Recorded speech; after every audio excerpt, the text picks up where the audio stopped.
안녕하세요. 사운드머니입니다. 저번에 하드웨어 월렛에 대한 영상을 올렸었는데요. 종이 지갑에 대해서 말씀해 주시는 분들이 있더라고요. 그래서 저도 처음에 비트코인 호들러가 된다고 마음먹었을 때 종이 지갑과 그리고 하드웨어 지갑에 대해서 좀 고민을 했었는데, 근데 제가 생각하는 종이 지갑과 하드웨어 월렛의 차이를 좀 말해보고자 합니다. 그 종이 지갑을 사용하면 이렇게 종이로 비트코인 주소와 그리고 비밀키를 생성할 수 있습니다. 그래서 왼쪽에 보시면 비트코인 어드레스가 있고, 그리고 이제 오른쪽에 보시면 이제 프라이빗 키, 그리고 이 QR 코드로 나중에 비트코인을 옮길 수가 있는 거죠. 저도 방금 그 비트코인 어드레스를 생성해 봤는데요. 이 bitaddress.org 여기서 생성을 해봤습니다. 그래서 여기가 오픈소스 비트코인 어드레스 생성기로 되게 유명하고요. 많은 사람들이 여기서 코드를 확인해 보면 코드가 좋다고 하더라고요. 여기서 쓰는 코드가 깨끗하다 이렇게 말을 하더라고요.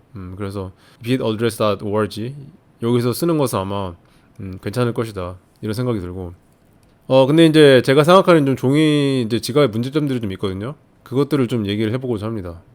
bitaddress.org는 좋다고 알려져 있지만 비트코인 주소와 비밀키를 생성할 수 있는 그 프로그램이 여러 가지가 있는데, 그러니까 많은 사람들이 이런 걸 만들어 놨겠죠. 예를 들어서 뭐 bitcoinpaperwallet.com 여기 같은 경우는 그 전에는 원래 여기도 이제 괜찮았던 생성기였거든요. 여기서도 사람들이 많이 생성한 걸 알고 있는데, 이 사이트를 만든 사람이 이 사이트를 팔았나 봐요, 예전에. 그래서 그 이후에는 이 사이트가 이제 스캠 사이트가 돼서 사람들이 여기서 비트코인 주소와 비밀키를 만들면 이 백도어로 이제 비밀키를 가져간 것 같아요. 그래서 사람들이 자기 주소에다 비트코인을 넣으면 이 비밀키를 생성한 사이트에서 비밀키를 알고 있기 때문에 비트코인이 들어오면 가져갈 수 있는 거죠. 그래서 그런 사건이 있었던 것 같고, 만약에 웹사이트에서 비밀키를 생성하려고 한다면 이 코드를 확인할 수 있으면 좋겠죠. 그리고 더욱 중요한 거는 이 생성기를 이제 오프라인에서 돌려야 된다. 절대 인터넷에 연결된 환경에서 사용하면 안 된다. 왜냐면 이제 온라인 환경에서는 뭐 누군가가 볼 수 있는 확률이 있기 때문에 절대 온라인에서 하면 안 된다. 이런 생각이 듭니다. 종이 지갑의 장점을 생각해봤는데, 근데 종이 지갑의 장점이라고 생각한다면 적은 비용이죠. 왜냐면 하드웨어 지갑을 살 필요 없고 그냥 이게 종이만 프린트해서 지갑과 비밀키를 만들 수 있으니까. 그리고 다른 장점은 또 이제 비트코인을 좀 배울 수가 있다. 이 과정을 거쳐서 좀 그런 장점이 있는 것 같아요. 단점을 말하자면 이건 좀 오래된 테크놀로지다. 굳이 오래된 테크놀로지를 사용할 필요가 있나? 좀 그런 생각이 들고, 또 다른 단점은 종이로 보관을 해야 되기 때문에 이 종이에 있는 주소와 QR 코드가 훼손되지 않게 종이를 잘 보관해야 된다. 그래서 이런 좀 주의 사항이 좀 있는 것 같고요. 그리고 이 비트코인 이 비밀키가 굉장히 중요하기 때문에 이 비밀키를 인터넷에 노출되지 않게 생성을 하려면 에어갭, 인터넷 접속한 적 없는 컴퓨터, 깨끗한 하드웨어를 사용해야겠죠. USB로 연결된 프린터, 프린터도 온라인으로 하면 그 온라인에서 낚아챌 수가 있으니까 그 정보를, 그래서 반드시 오프라인에서 USB로 연결된 프린터에서 생성을 해야 되다. 그래야지만 안전하게 생성할 수가 있다. 종이 지갑을 쓰려면은 종이 원래에서 사용할 만큼 보안에 대한 높은 지식이 필요하다. 그래서 제가 봤을 때 이게 좀 초보자, 그리고 이제 인터넷에 익숙하지 않은 분들한테는 좀 굉장히 좋지 않은 방법인 것 같고요. 그리고 또 다른 단점은 종이 지갑은 하나의 주소만 생성하기 때문에 이 전체적으로 봤을 때 좀 보안에 취약점이 있다. 좀 그런 생각을 해봤습니다. 그래서 제 생각에는 그냥 그 잘 알려진 트레저나 레저, 많이 알려지고 사람들한테 많이 쓰이는 그런 지갑을 사면 무리가 없다고 생각을 하는데요. 그 트레저 같은 경우는 지갑에 사용되는 모든 코드가 오픈소스이기 때문에, 근데 전 세계 사람들이 다 바라보는 그런 코드이기 때문에 안전하다고 생각하면 될 것 같고요. 디센트 이 제품도 굉장히 많이 쓰인다고 하더라고요, 한국에서.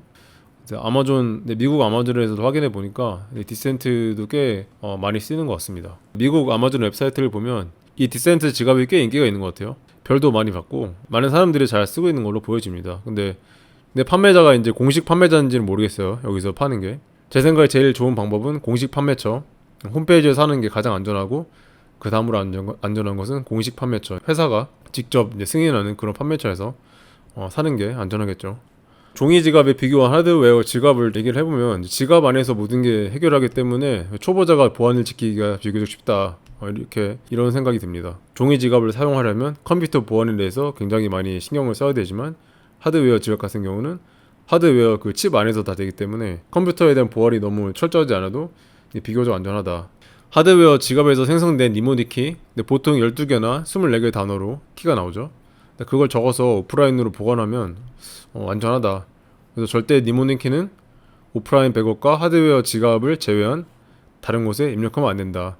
이 사실만 좀 기억하면 비교적 안전하고 쉽게 키를 보관할 수 있다. 좀 그런 생각을 하고요.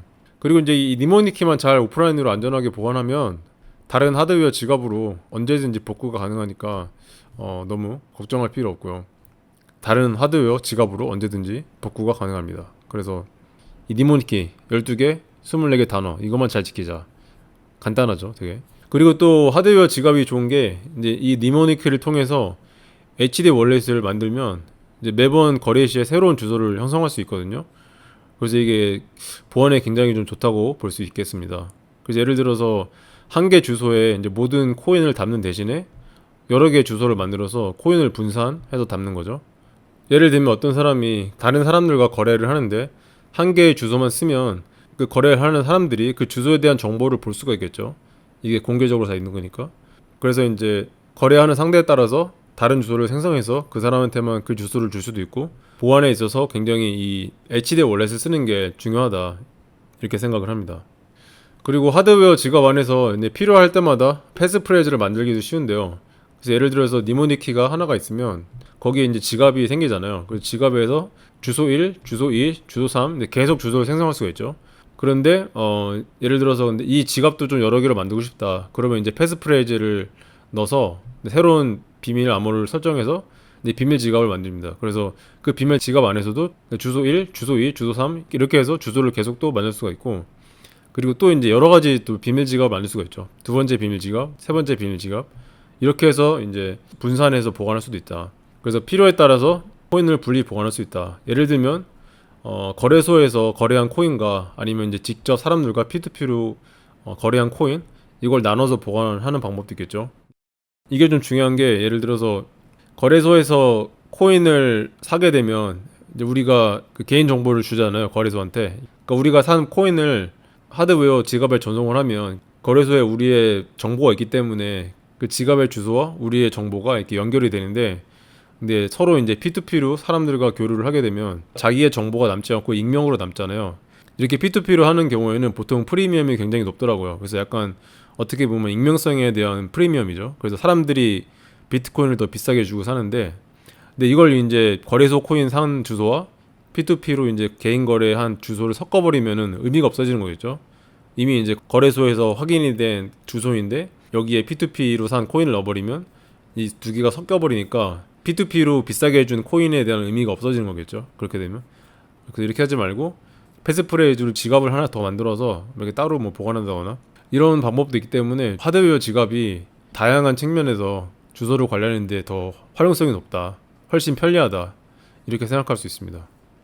제가 아까 보여드렸던 레저나 트레저, 디센트 이런 지갑은 좀 처음에 사용하기 되게 편하게 되는 것 같고요. 보안을 좀 더 이제 높이고 싶다. 근데 그러면 이제 에어갭 방식, 아예 컴퓨터 연결하지 않는 키스톤 같은 에어갭 방식 지갑, 아니면 뭐 콜드카드. 근데 콜드카드도 굉장히 명성이 높죠.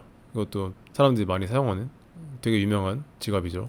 이런 것들을 활용하면 굉장히 더 안전하게 활용할 수 있지 않을까. 그래서 오늘 영상을 요약해보면 종이 지갑을 안전하게 생성하려면 높은 보안에 대한 지식이 필요하다. 그리고 전체적으로 종이 지갑의 보안은 높지가 않다. 그래서 하드웨어 월렛을 사용하면 최근 테크놀로지니까 보안에 훨씬 안전하고 초보자가 시작하기도 쉽다. 그런 좀 결론을 내려봤고요.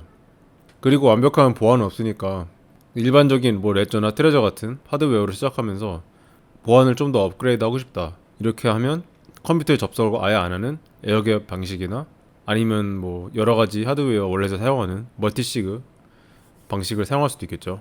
그래서 보안은 계속 꾸준히 연구하고 발전을 시켜야 될 것 같습니다. 오늘도 안드레아스 안토노폴로스님의 명언을 되새기면서 마쳐보도록 하겠습니다.